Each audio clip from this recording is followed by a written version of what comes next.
When people talk about homosexuality, they often ask, is it a choice? I heard it is. Hello, what's your name? Christian. Well, Christian, let's see what the latest science has to say. Oh, that. To help us, here are two gay people, George and Martha. Before we can answer, is it a choice, we must first determine what it means to be gay. How do you know you're a homosexual?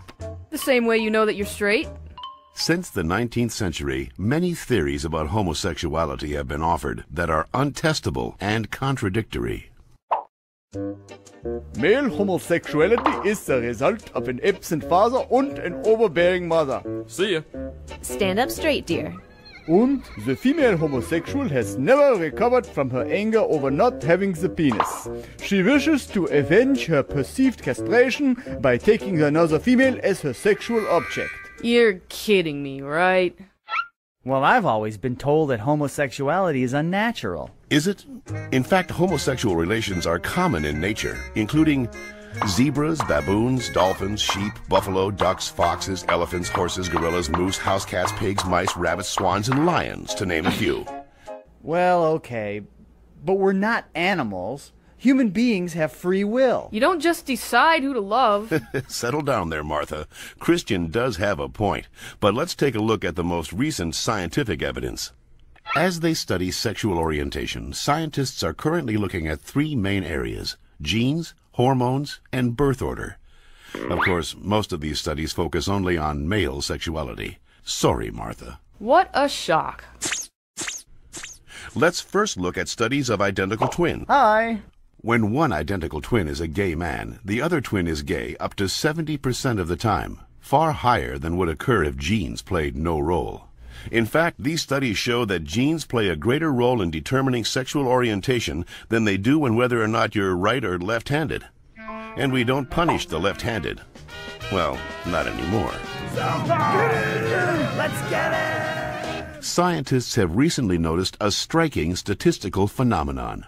Studies show that having older brothers increases the odds of a boy being homosexual. Moms always baby the youngest, making them gay. No, that's not it. When a woman is pregnant with a boy, scientists are realizing that her female body often sees the male fetus as a foreign object and begins to produce antibodies against it.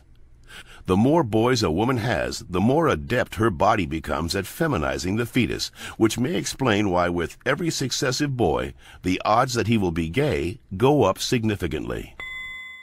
All right, maybe you all accept it, but what about those people who started out gay and say they became straight by discovering God? What about ex-gay ministries?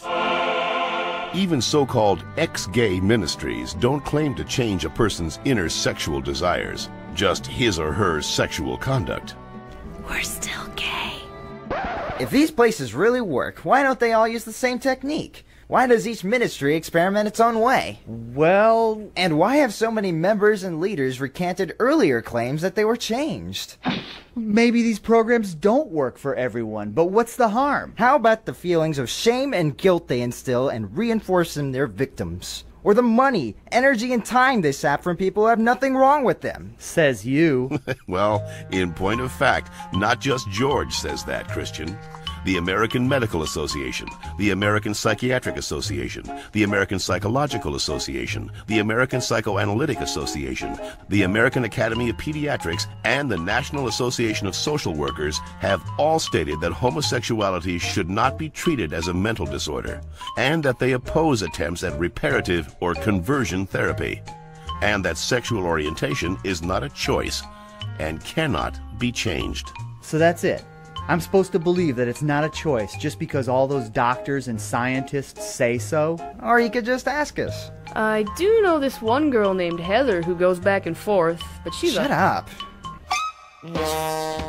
The information in this educational cartoon is based upon studies that can be found in any university library, with the possible exception of the Bob Jones University in South Carolina.